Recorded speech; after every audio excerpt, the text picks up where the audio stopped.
The National Football League lost a legend Sunday. Pro Football Hall of Famer Frank Gifford passed away in his Connecticut home at the age of 84. A versatile star both on defense and offense, making Pro Bowls at 3 different positions: running back, wide receiver, and defensive back, in an era when NFL players were starting to specialize. Gifford went on to a successful second career as a broadcaster, joining Monday Night Football. He was the NFL's most valuable player in 1956 when he led the Giants to a league championship.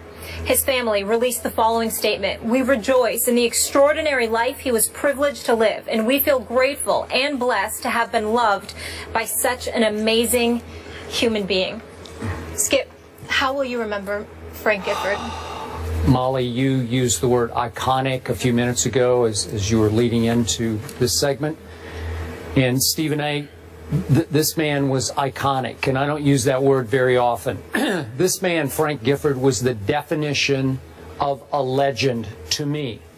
A sports legend, a broadcasting legend, golden boy, running back, tailback, as they called him in those days at USC. Then on to the New York Football Giants, where he was an MVP and obviously a champion.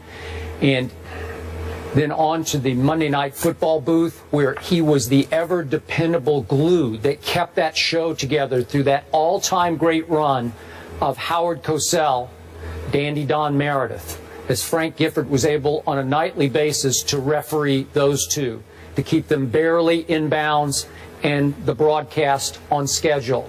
He was masterful at it. I was always shocked, because I crossed his path, Frank's path, a lot in press boxes, how nice he was to me, and I was just some newspaper guy from early on Los Angeles or from Dallas. He went out of his way to be nice to everybody in the press box, even though he came across, when you were in his presence, like he was royalty, like he was an ambassador, like he was some kind of NFL statesman. He just had that regal bearing about him.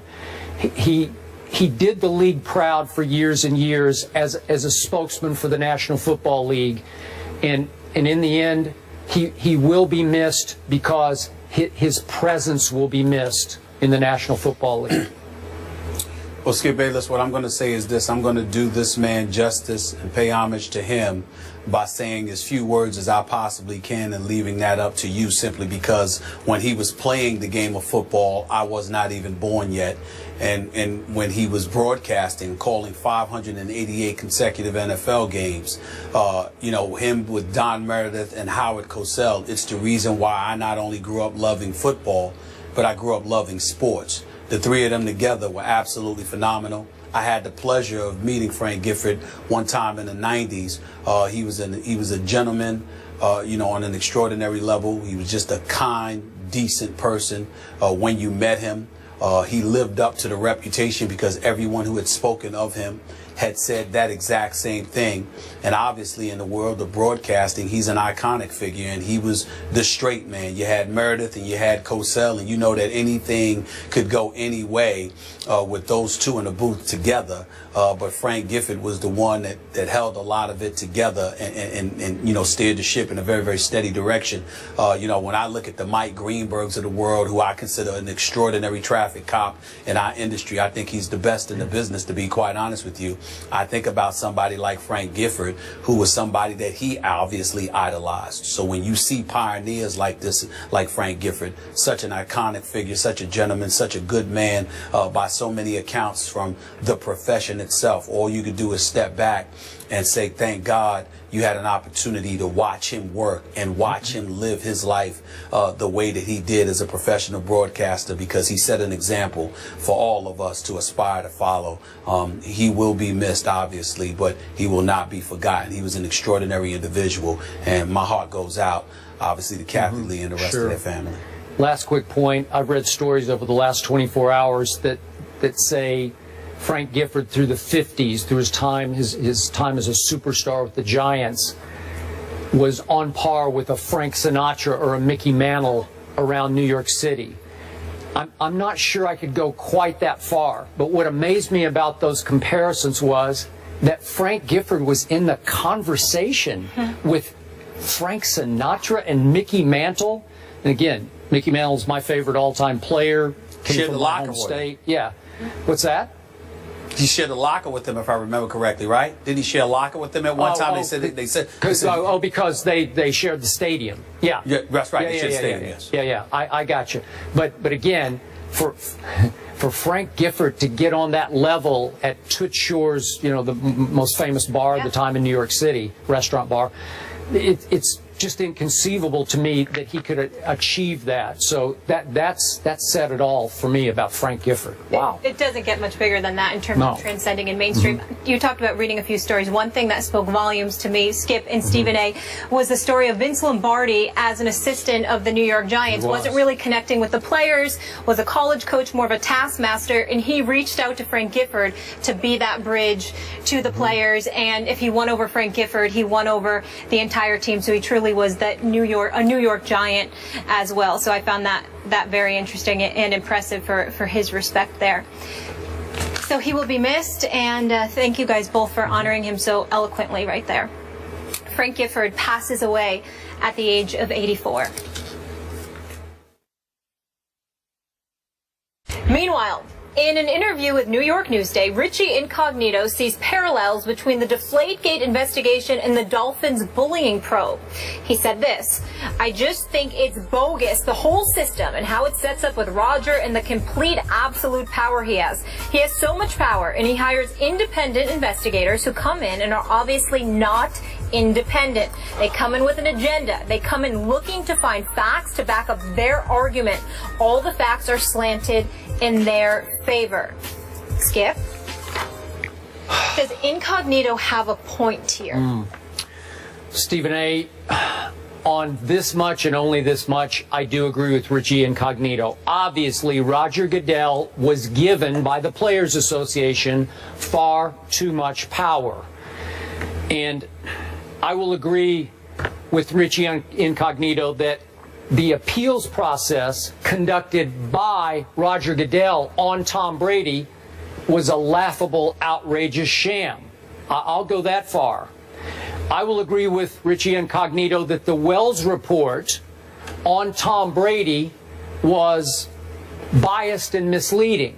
But I cannot agree with Richie Incognito that the Wells report done on the Dolphins bullying scandal was biased and misleading, because I don't think it was, from what I have gleaned, heard, read, or felt about that situation.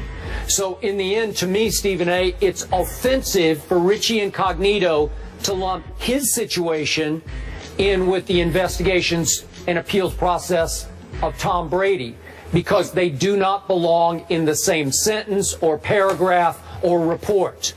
In the end, as you well know, I believe Tom Brady is 100% innocent as charged and obviously convicted in the court of public opinion, while I believe that Richie Incognito was 100% guilty as charged. It's still hard for me to believe Richie's back in the league, but as you say, everybody deserves what's his fifth or sixth chance? Well, I'm of the mindset that he has no business comparing himself to Tom Brady. I totally agree with you there. From a character perspective, the two are not in the same class. We know that Tom Brady is in an elevated class. We understand, as not just as a player, but as a human being, based on their actions, their publicized transgressions. That's number one. Number two, we also agree that the Players Association, unfortunately, allowed Roger Goodell, or were not able to negotiate via their collective bargaining agreement, to strip Roger Goodell of this power. So Richie Incognito, from a factual perspective, has a point. And I don't think it's incumbent upon us to disagree with that. But I will say this: he's not the one to be making this case. I mean, Richie, if there was ever a person who needs to shut the hell up, it's Richie Incognito. Agreed. And the reason why is because of the incidences that he has found himself in. Because when you talk about the power of the commissioner, what he should be is grateful that the commissioner didn't exercise that power to sit there and tell him, get the hell out of the league and stay out of it because you're bad for our image. He's lucky that the commissioner didn't try to pull something like that off, because chances are the commissioner might have been able to pull that off, because who's going to go to bat and fight to the end for an offensive lineman? I mean, if we're really putting things in this proper perspective here, okay? So I think from that perspective, Richie Incognito needs to be very, very careful. He needs to be somebody that recognizes he's just in no position to say anything. He's just in no position to give any kind of argument among moral lines, whether it be about the world of business or beyond, because his transgressions have been so publicized. And it's not one incident, it's not two incidents, it's not even three incidents, as you said. It's like 4 or 5. The fact that he's found himself in so many compromising situations, he just needs, or precarious situations, he just needs to chill. Be happy that you're back in the league, play football, and shut the hell up. Because you're lucky to be wearing an NFL uniform. Yeah. And remember, I'm in support of him getting a second chance. You know that, Skip. Yeah. But not with him opening his mouth. No. Play ball, collect your check, go home. And by That's the what he way, needs to do. Again, for the record, we were at Bill's camp last Wednesday, and I believe on Tuesday they announced that a current starter at guard for the Buffalo Bills is Richie Incognito. So he's in the starting lineup now. Well, what I was going to say is this.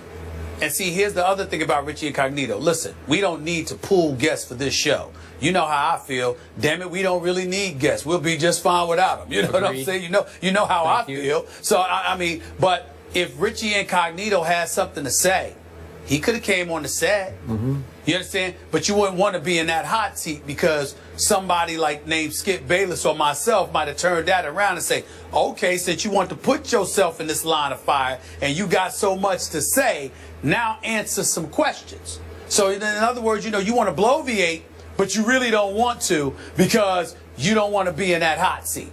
So in other words, you knew how to shut the hell up when we were at training camp. Don't start talking now when you're able to give a report or a quote or something like that, and then ultimately that be the end of it. You want to talk the talk, walk the walk. I agree. Wouldn't you agree with me that from all we heard and read from other players in that locker room, and also obviously from Jonathan Martin, that Richie Incognito was not wrongly accused? I think he was rightfully accused and convicted. Would you agree with that? Of the bullying scandal? Yeah. Mm-hmm. Well, I guess so. But remember, Skip, my argument was that you had a bunch of brothers, a bunch of black players, that literally considered him an honorary brother, more of a brother than Jonathan Martin, which I found incredibly offensive. And ignorant. But they did that, so it's pretty hard for me to say that a lot of them felt like he wasn't guilty, that a lot of them felt that he was guilty, because a lot of them came to his defense. Okay. Now, allow me one further comment on the comments made by the Commissioner, Roger Goodell, over the weekend at the festivities in Canton at the Hall of Fame enshrinement. The Commissioner said that he needs to uphold the credibility of the league by making sure that these penalties for Deflategate are enforced. And my first thought, forgive me for saying this, credibility of the league? How about the credibility of the commissioner of the league? That's the credibility that is most in question for me now as we sift through the rubble of Deflategate. Yeah, I agree, Skip. I don't have any problems with that. Thank you for letting me say that. Someone whose credibility is not in question, Michael Jordan, greatest all time. We're not debating this. Nope. Okay. Well, one of the greatest coaches of all time, he'd actually put him on the bench for someone else. Find out who that is on the other side of the break.